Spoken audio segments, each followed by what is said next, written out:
something truly shocking unfolded at the 117th Holy Convocation, a night meant to celebrate faith, unity, and divine purpose that instead ignited one of the most heated controversies the gospel world has seen in years. What began as a sacred gathering has now spiraled into a storm of disbelief, accusations, and heartbreak. Bishop J. Drew Sheard, one of the most respected leaders of the Church of God in Christ, and Myron Williams, a gospel producer known for his powerful worship and deep spiritual influence, now find themselves at the center of an unfolding firestorm. The claim that what they said and did on that stage wasn't the full truth. Within hours, clips from the convocation flooded social media, dissected and debated from every angle. Supporters called it a misunderstanding, but critics saw something darker, a performance crafted not from divine inspiration but from manipulation. The internet did what it does best, magnified the moment until it became inescapable. And now, a question echoes through every church circle, every gospel forum, every believer's heart. What really happened behind that stage? What was real and what was rehearsed? Because this wasn't just a passing mistake, this was a moment that touched something sacred, shaking the faith of those who once looked to these men as examples of spiritual strength.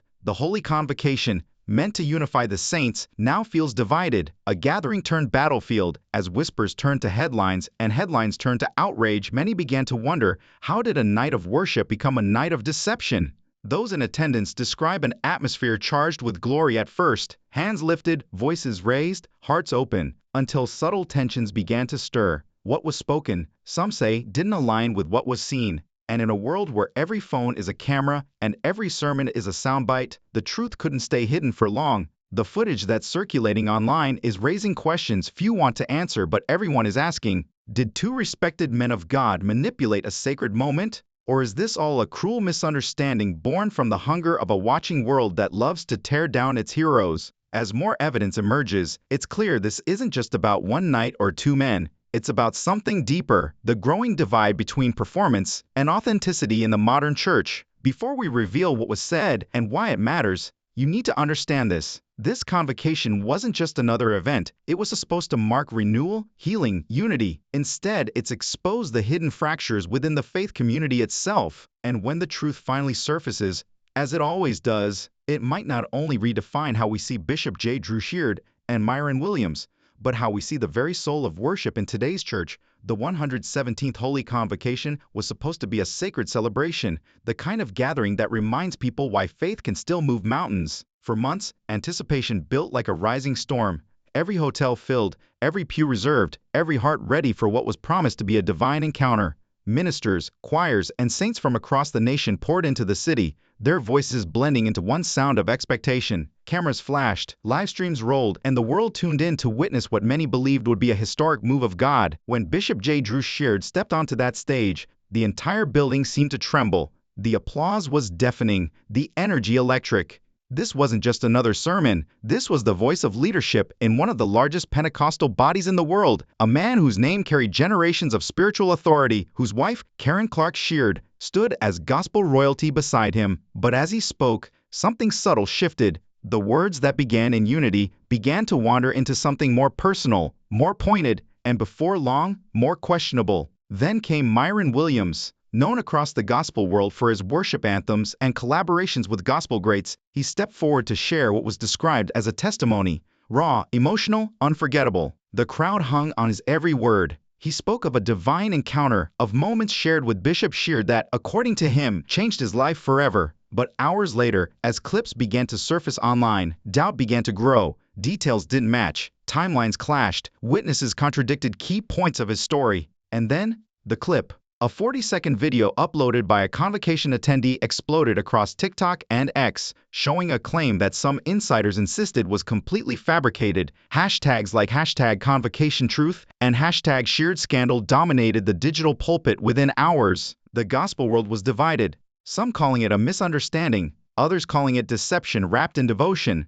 Supporters defended their bishop, saying his words had been twisted by social media. Critics accused both men of manufacturing a miracle to manipulate the crowd. But what made this moment so explosive wasn't just the accusation, it was the timing. The church world, already weary from scandals and divided by distrust, had gathered hoping for healing. Instead, they got another storm. People began digging deeper, connecting this controversy to past incidents, old sermons, earlier contradictions, patterns that some now call too deliberate to ignore. And that's what makes this different. This isn't just about one night or two men. It's about the fragile trust between pulpit and people, the blurred line between inspiration and illusion. Because maybe, just maybe, what happened at the 117th Holy Convocation wasn't an accident of emotion, but a calculated moment, a performance that spiraled beyond control, exposing a truth the church has long been too afraid to face. The 117th Holy Convocation wasn't just a conference. It was supposed to be the heartbeat of a global movement, a gathering where heaven and earth felt like they touched. For months, believers from across the world had been preparing, booking flights, packing robes, and praying for revival. Every hotel in the city was filled, every church van lined the streets, and every heart pulsed with the same expectation that this year would mark a divine turning point. The air was thick with anticipation, cameras flashed from every direction, and the atmosphere felt electric. But what was meant to unite the saints would soon divide them, because behind the music, the lights, and the sermons, something was quietly building.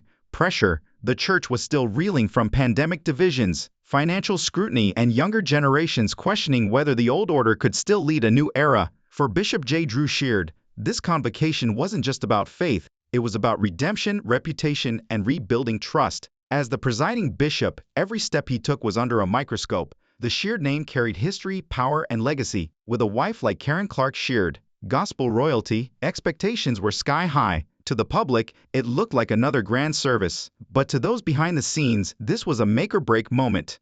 Whispers began weeks before the event. Some insiders claimed certain leaders wanted something memorable, a move of God that would go viral, not just spiritual, but spectacular. And that's when Myron Williams entered the story. Known for his worship that could move a stadium to tears, Myron was the perfect voice to set the tone. His presence wasn't random, it was strategic. Together, he and Bishop Sheard were meant to ignite something powerful, something unforgettable, but somewhere between inspiration and intention, that line blurred because what started as ministry began to look more like marketing. Reports surfaced that testimonies were discussed beforehand, that words meant to sound spontaneous had been carefully crafted. Those who were there said the emotion was real, but so was the rehearsal. And that's where faith and performance collided. In trying to spark revival, they may have manufactured a miracle. The plan to restore faith in the church's leadership turned into a move that finally backfired, leaving believers torn between awe and anger. What followed wasn't just controversy, it was heartbreak, because when faith feels staged, the wound runs deep. That's why when the truth started to unravel, it didn't just spark controversy, it broke something sacred. People weren't merely reacting to a questionable statement. They were reacting to betrayal. What hurt most wasn't the possibility that words had been twisted, but the realization that the image of holiness, the appearance of sincerity that both men had so powerfully projected, might have been nothing more than theater. It wasn't just about what was said, it was about what it meant. That the sacred truth, the very heartbeat of the convocation, might have been used not as a vessel of faith, but as a tool for applause. For the first time, believers were forced to ask painful questions out loud. If their leaders could blur the truth on stage, what else could be hidden behind the curtain? Was this about worship or was it about power? And who, exactly, was pulling the strings? The deeper the questions went, the clearer it became that this wasn't an isolated moment. It was a mirror reflecting years of quiet manipulations, rehearsed testimonies, and controlled narratives, moments that were carefully buried to preserve the image of perfection. But the digital age has no shadows. At this 117th Holy Convocation, the truth didn't stay whispered in church pews. It was filmed, posted, and dissected for the world to see.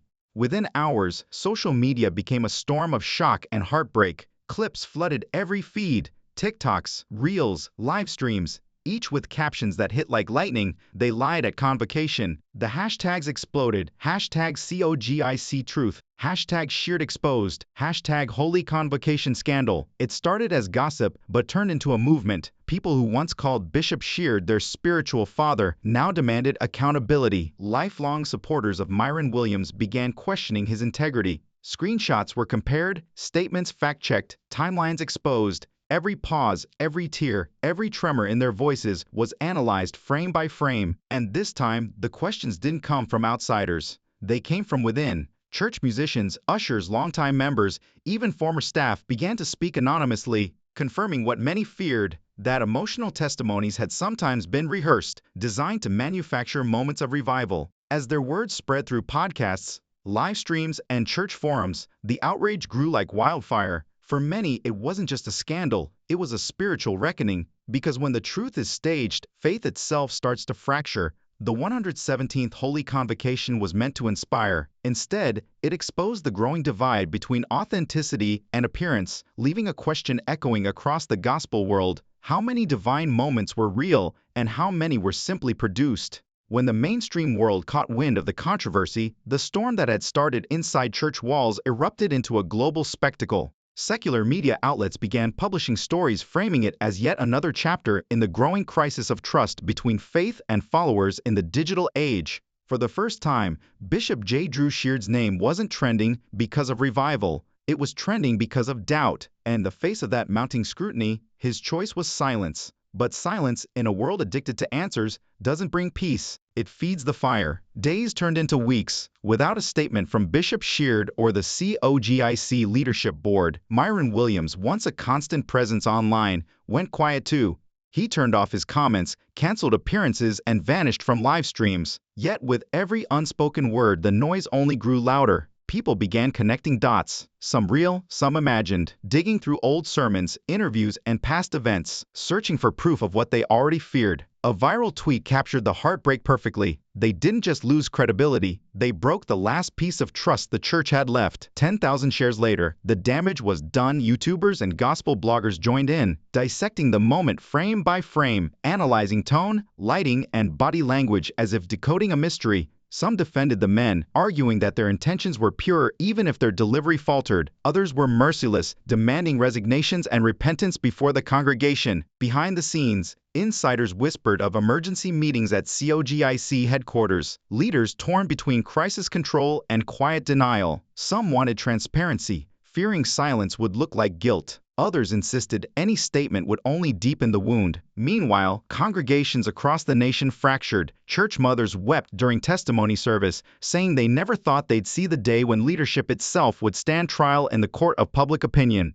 Young believers, already skeptical, said this confirmed their worst fears, that the church now cared more about optics than honesty. Then came the footage that changed everything. A respected gospel blogger released unseen backstage video showing Myron Williams in casual conversation with production staff before taking the stage. The words weren't damning, but the tone was calm, prepared, coordinated.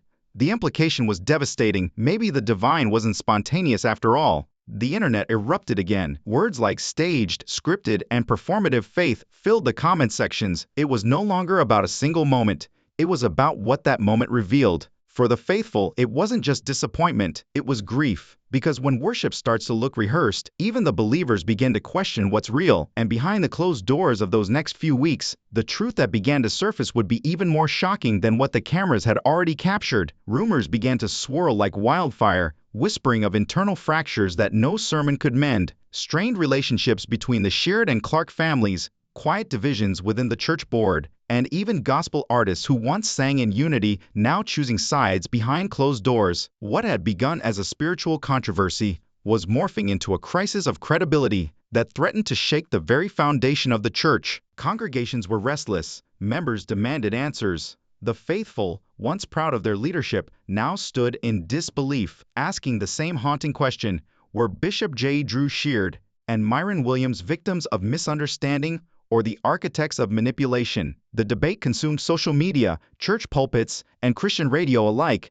and just when it seemed the outrage couldn't burn any hotter, something happened behind the scenes that changed everything. A confession whispered in private that would rewrite the entire story. But before that truth surfaced, both men found themselves trapped in a silence that no public relations team could manage and no prayer line could drown out. Days turned into weeks, and the pressure grew unbearable. Behind the smiles, the photo ops, and the polite nods at Sunday services, the atmosphere was suffocating. Advisors were divided. Longtime allies turned cautious. The denomination's headquarters became the setting for late-night meetings filled with hushed tones and anxious glances. The boardroom where the fate of ministries had once been decided was now a courtroom of truth. The air felt heavy, thick with tension and quiet disbelief. Phones were left outside, curtains drawn. Only a handful of the most trusted were allowed in: Bishop Sheard, Myron Williams, a few elders, and the communications director responsible for crafting whatever damage control statement might follow. At first, both men stood their ground, insisting that the internet had twisted everything, that their words were never meant to deceive. The message was from the heart. Bishop Sheard reportedly said, his tone firm but weary, "People are twisting it because they don't understand what the Spirit was doing." Myron nodded quietly, his hands folded, his eyes low. But across the table sat leaders who had seen more than just the viral clips. They had watched the uncut recordings, the raw backstage moments, the seconds before and after the supposed move of God. The silence was unbearable until one elder finally asked the question that broke the room in half. Were those testimonies rehearsed? The words hung in the air like a weight no one wanted to lift. Myron shifted in his chair, his breathing grew shallow. When he finally spoke, his voice trembled. "We just wanted to make sure it flowed. It wasn't meant to deceive. We didn't want it to fall flat." The room went still. It wasn't a full confession, but it was enough to shatter the illusion of divine spontaneity and confirm what so many already suspected, that the sacred had been scripted. Bishop Sheard tried to respond, his voice breaking slightly as he said, "Our intent was ministry. We wanted to spark faith." But as those words lingered in the silence, even he seemed to understand that intent no longer mattered. The damage had already been done. People didn't feel ministered to, they felt manipulated. One communications aide suggested an apology, something brief and polished to smooth over the scandal, but others pushed back, saying anything less than raw honesty would destroy what little trust remained. Then, one young board member, his voice shaking with conviction, said what everyone else had been too afraid to admit. "Bishop, if we don't tell the truth now, this generation will never trust us again." And in that moment, the room went quiet, not because there was peace, but because the truth had finally found its voice.